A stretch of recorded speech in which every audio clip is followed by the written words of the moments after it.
क्या करते फिर रहे हो ये? किससे पूछ के तनख्वाह बढ़ाई है तुमने? जानते हो अखराजात है, मुनाफा भी है। कभी खरीदते हैं, कभी बेचते हैं, कभी हारते हैं, कभी जीतते हैं। हमारा पैसा उनका पैसा, ये नहीं हो सकता। मैंने वही किया जो आपको बहुत पहले कर लेना चाहिए था। मैं सिर्फ तुम्हें लोहे की सलाखों के नीचे दफना कर और तुम्हारी लाश पर पार्किंग लॉट का काम शुरू कर दूंगा। और मुझे ये करने पर तुम मजबूर कर रहे हो। अपनी औकात में रहो तो अच्छा है। मेरी जिंदगी में अब कोई उम्मीद नहीं बची अदनान साहब।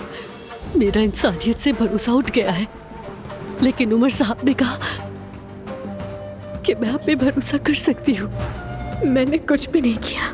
मेरे बेटे को मार डाला तुमने, मेरे आदिल का खून